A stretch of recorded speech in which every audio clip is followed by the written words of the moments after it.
Kadang ada orang yang mengaku ustadz, tapi dalam berbicara sama sekali tidak menunjukkan ilmu, asal bunyi saja. Contohnya ya Abdullah Hehamahua. Dia bilang kalau Jokowi meninggal, maka jenazahnya akan ditolak bumi karena belum melunasi hutang negara. Lalu ia mengutip beberapa hadis tentang ancaman bagi orang yang tidak melunasi hutangnya kelak di akhirat. Hadis yang disampaikan itu benar, tapi hadis tersebut bicara tentang hutang pribadi atau personal dan sama sekali tidak ada hubungannya dengan hutang negara. Abdullah Hehamahua hanya menghubung-hubungkannya saja dengan dasar sentimen pribadi pada Jokowi. Sama sekali tidak ada ayat ataupun hadis yang bicara soal hutang negara. Karena agama Islam itu bukan ilmu tata negara, melainkan tuntunan beragama secara individu dan kelompok. Jelas sekali bahwa mantan penasehat KPK ini dasarnya sentimen saja pada Presiden Jokowi. Jika ia benar-benar mendasarkan pernyataannya pada ilmu agama, maka ia tidak akan hanya berbicara untuk menyerang Presiden Jokowi, melainkan kepada semua kepala negara atau presiden, paling tidak di Indonesia secara umum. Bukankah semua presiden kita di Indonesia ini meninggalkan hutang negara ketika mereka wafat? Lalu mengapa hanya Presiden Jokowi yang ia ancam? Apakah hukum hutang negara itu hanya berlaku pada Presiden Jokowi? Mari kita lihat soal hutang negara ini. Di bawah kepemimpinan Bung Karno, ia mewarisi hutang sebesar 2,3 miliar US dollar atau sekitar 32 triliun rupiah.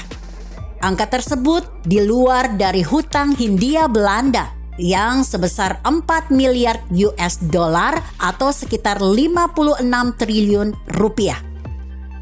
Hutang di masa pemerintahan Soeharto berada di kisaran 551,4 triliun rupiah. Sementara PDB saat itu di kisaran 955,6 triliun rupiah. Bahkan Habibie tercatat sebagai presiden yang membuat hutang Indonesia makin besar hanya dalam waktu singkat. Saat itu, rasio hutang terhadap PDB berada di level 85,4%. Sehingga hutang di era Habibie sekitar 938,8 triliun rupiah. Sementara PDB 1099 triliun rupiah. Di era pemerintahan Presiden Abdurrahman Wahid atau Gus Dur, Indonesia sempat menurunkan hutang menjadi 77,2%. Saat itu Gus Dur meninggalkan hutang pemerintah sebesar 1.271 triliun rupiah. Dan PDB 1.491 triliun rupiah. Di bawah kepemimpinan Presiden Megawati, rasio hutang Indonesia kembali mengalami penurunan.